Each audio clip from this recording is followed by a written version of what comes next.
Namaku Rina. Usia kandunganku sudah masuk bulan ke-7. Aku dan suamiku, Wahyu, sudah lama menanti kehadiran buah hati. Setiap malam aku lus-lus perutku sambil membayangkan nanti akan seperti apa wajah anak kami, anak pertama kami. Namun sejak malam Jumat 2 minggu lalu, semuanya mulai terasa aneh. Sangat aneh. Malam itu, sekitar pukul 2 dini hari, aku terbangun karena ingin ke kamar mandi. Wahyu masih tertidur pulas di sebelahku. Saat aku bangkit dari kasur, tiba-tiba ada suara lirih, seperti suara anak kecil menangis. Sangat pelan, sangat halus, dan aku yakin, suara itu berasal dari dalam perutku sendiri. Awalnya kupikir itu hanya bunyi perut biasa. Tapi tangisan itu terdengar seperti bayi. Bukan gumaman, bukan detak, tapi benar-benar isakan. Hik hik hik. Aku terdiam membeku. Keringat dingin langsung merembes di punggungku. Kupeluk perutku, dan suara itu langsung berhenti. Seolah sadar aku sedang mendengarkan.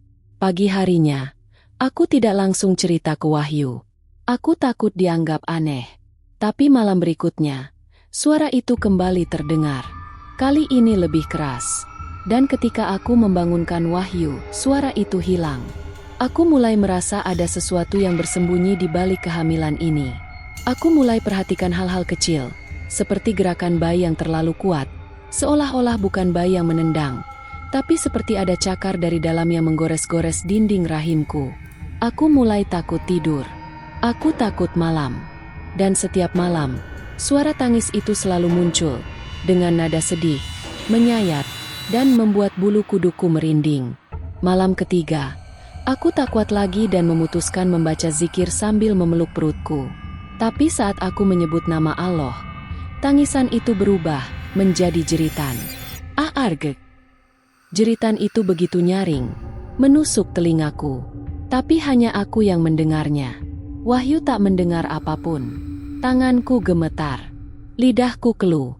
Keringat membanjiri tubuhku. Sejak malam itu, aku yakin, bukan hanya bayi yang tumbuh dalam perutku. Ada sesuatu yang lain. Sesuatu yang bukan dari dunia ini.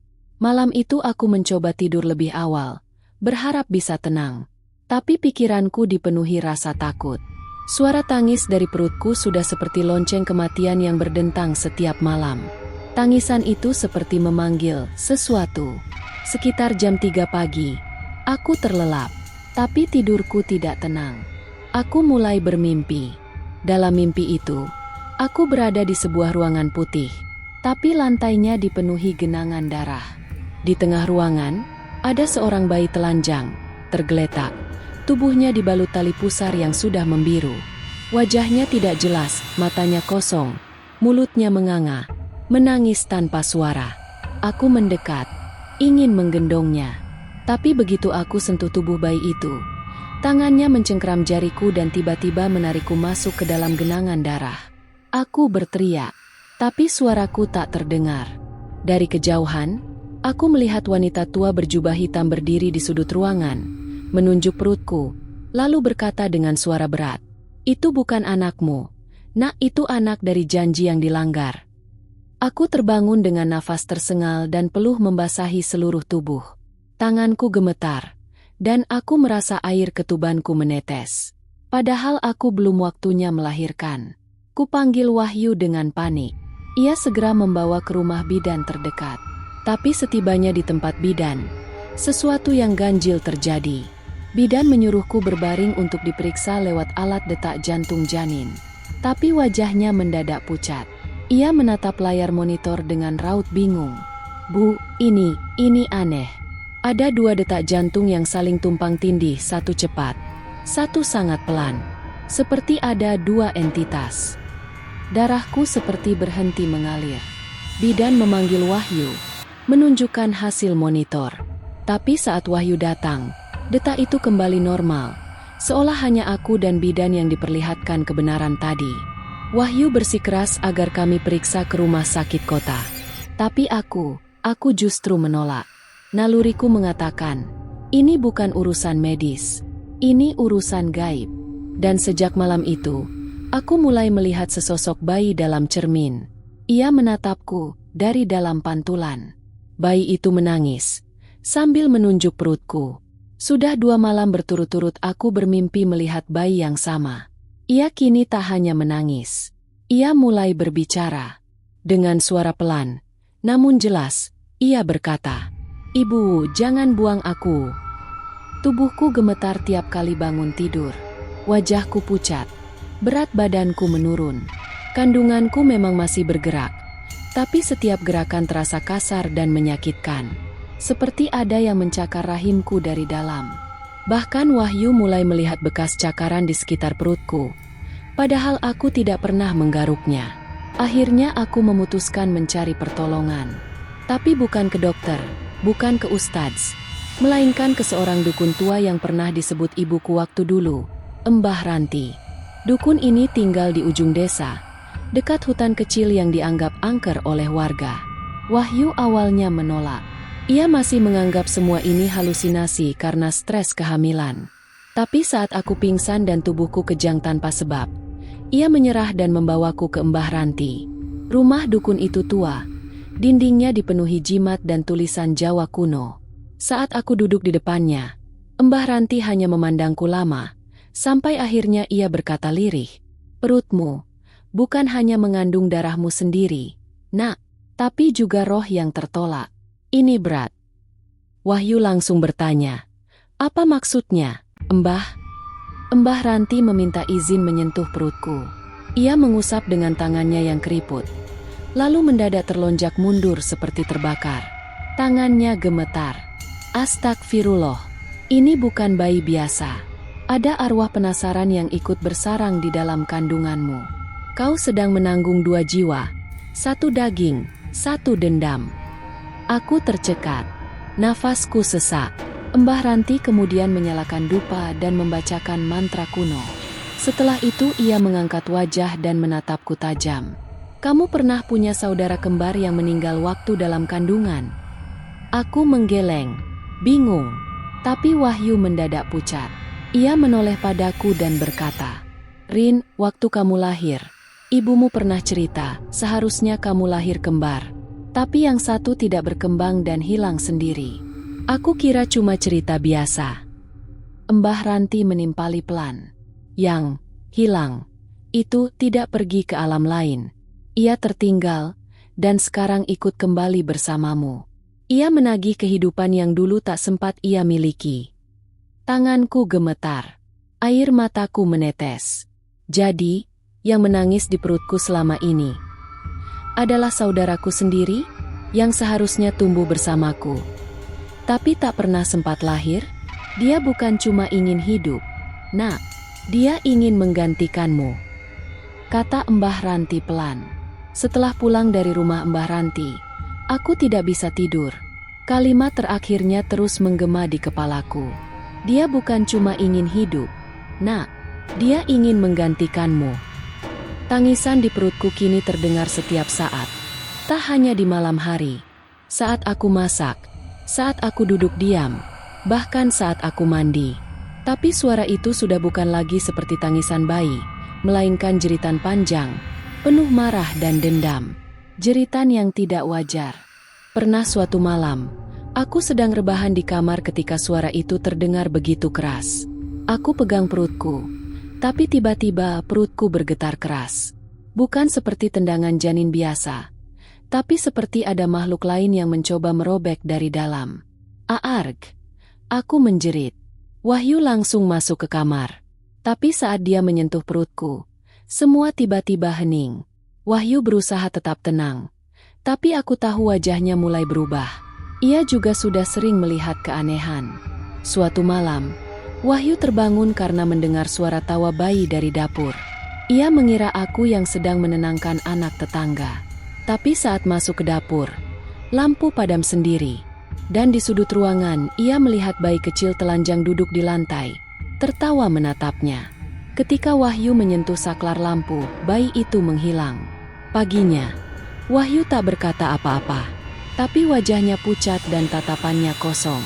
Malam-malam berikutnya, aku mulai melihat bayangan di kaca lemari. Sosok kecil, botak, dengan kulit pucat kehijauan, berdiri sambil menempelkan wajahnya di permukaan kaca. "Aku bukan kamu," katanya dalam bisikan. "Tapi aku lebih layak hidup dari kamu." Tanganku gemetar, dan aku mulai muntah darah.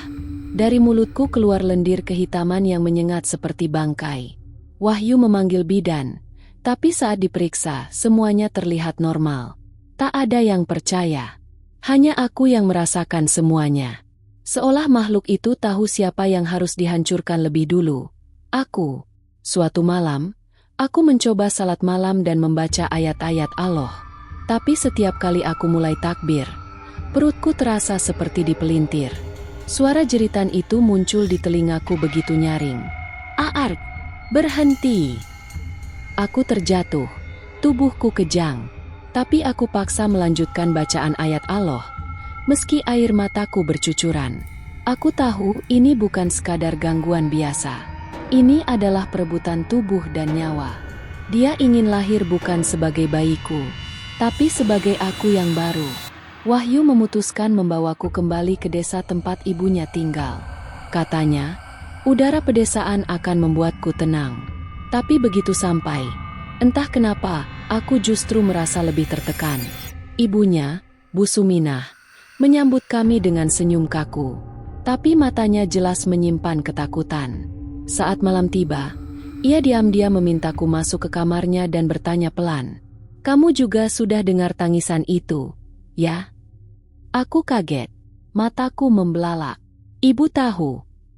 Bu Suminah akhirnya mengaku bahwa keluarga suaminya dulu pernah melakukan perjanjian pesugihan dengan syarat anak pertama dari generasi selanjutnya harus diserahkan sebagai tumbal.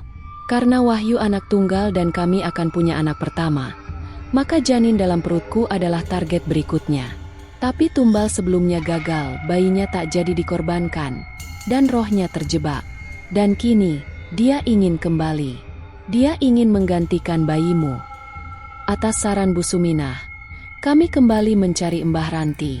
Ritual pemisahan roh dan janin harus dilakukan di tempat asal kutukan itu. Kaki Bukit Angker tempat dahulu perjanjian dilakukan. Tepat tengah malam, aku dibaringkan di tengah lingkaran bunga dan tanah kuburan tua. Mbah Ranti membakar dupa dan membaca mantera-mantera lama. Perutku bergetar hebat. Jeritan dari dalam tubuhku menjadi nyata. Sampai gendang telingaku berdengung. Tiba-tiba, bayangan kabur seperti asap keluar dari tubuhku. Lalu berubah jadi sosok bayi kecil dengan wajah rusak dan tubuh separuh hangus.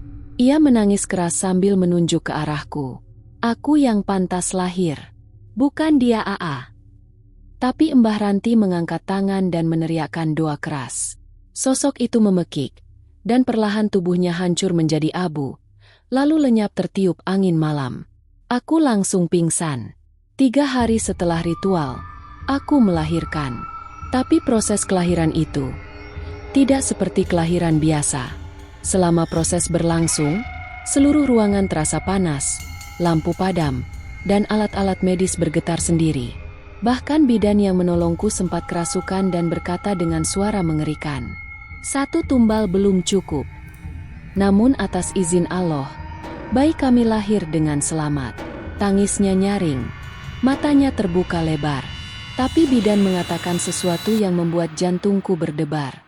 Tadi, ada sosok bayi lain ikut keluar. Tapi menguap begitu saja. Tahun demi tahun berlalu. Anak kami, Rafa, tumbuh sehat dan ceria. Tapi di dadanya, ada tanda merah seperti bekas tangan kecil sedang menangis. Kadang ia bicara sendiri di pojokan rumah, tertawa dan berkata, "Teman aku yang dulu tinggal di perutku, katanya nanti balik lagi." Setiap kali dia berkata begitu, hawa di rumah berubah dingin.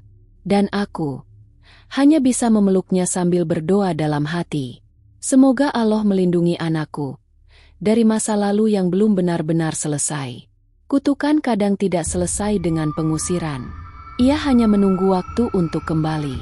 Aku mendengar suara tangis di perutku. Dan aku tahu, itu belum benar-benar pergi.